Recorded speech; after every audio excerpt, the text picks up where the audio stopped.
Hi, I'm Cadence, and today I'll be giving a persuasive speech on viruses. First, I want to start off. Are viruses alive? Most would immediately say yes, without even understanding the complexity of this question. Here, both philosophy and science collide, delving into how science can persuade belief and vice versa. The language of media today gives viruses animated qualities, such as spreading or killing, tends to send our brains through heuristics, leading us to believe viruses are living organisms. Sorry to burst your bubble, but they're not. Well, not completely at least. Many will argue out of uncertainty that viruses infect and somehow show similar characteristics to actual living creatures, but accepting their obvious non-living traits opens the doors to reevaluating viruses and their corresponding diseases. To understand that viruses are unalive organisms, today I will define the scientific definition of a living organism, explain how viruses are not living organisms, and show how this distinction is important for future reference. To start, it's best to understand how in life we define what is considered biologically living. Living organism is an umbrella term, demonstrating typically three key mechanisms: reproduction, metabolism, and homeostasis. An article from the National Library of Medicine titled Defining Life, the Virus Viewpoint by Dr. Patrick Fortier provides one possible definition of a living organism. Quote, a collection of molecular machines or structures producing individuals evolving through natural selection. Unquote. Alive organisms will reproduce to evolve, applying genetic diversity onto their species.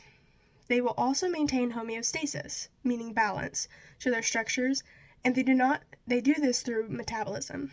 Metabolism is the, quote, ability to collect and use energy, unquote, defines ASU's Dr. Biology on February 16, 2011. Viruses are unable to complete any of these tasks alone, unlike animals, plants, and even other pathogens. Since experiencing our own viral pandemic, we seem like experts, right? Viruses spread, so they have to multiply. Doesn't that take replication?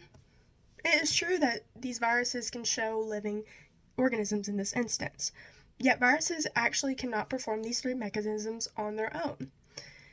They have to do this with the presence of a host.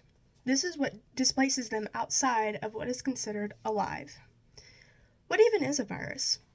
A virus is considered a pathogen, something that causes disease. The Cleveland Mayo Clinic publishes an article on viruses on March 29, 2023, explaining viruses consist of DNA, an envelope, and other structures that stick out to help infect cells.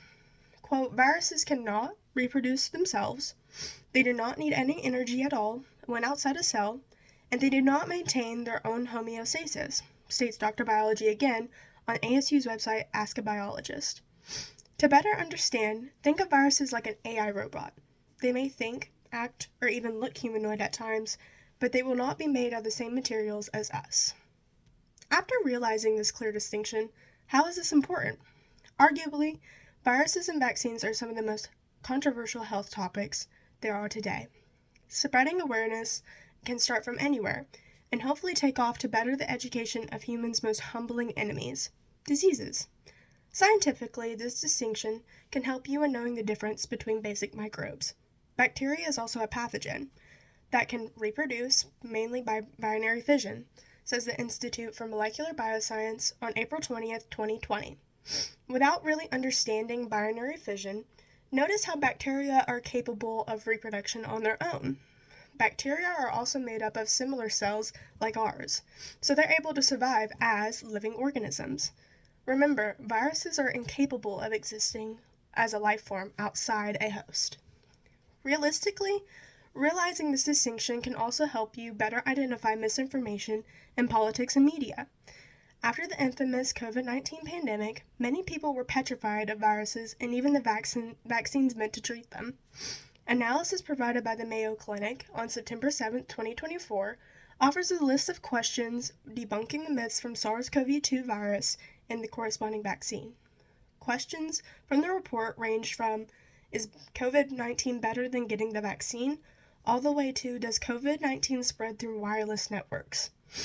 Misleading health informants, political leaders, and unreliable sources can lead to damaging results, leading to higher death rates caused by these viruses, and lead to people not getting vaccinated.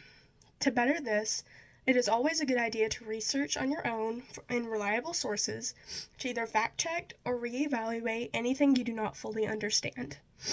In all actuality, even scientific communities have yet to form a consensus on the question, are viruses alive? But considering their importance, maybe it's vital to gather evidence and develop an answer. Humans rely on simplicity at times. We need direct answers to make us feel educated. Viruses are far from simple, but I think it's the best foot forward to identify how they are different from actual living organisms. Viruses are not alive. To recap, living organisms reproduce, metabolize, and stay balanced. Viruses cannot perform this mechanism on their own, and knowing that viruses are different can better our abilities to reevaluate science that we do not fully understand. In the end, these non-living organisms are everywhere.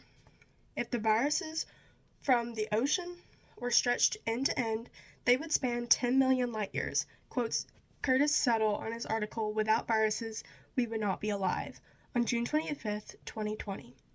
Considering just how abundant and influential viruses are in the world, shouldn't we take the time to properly identify them?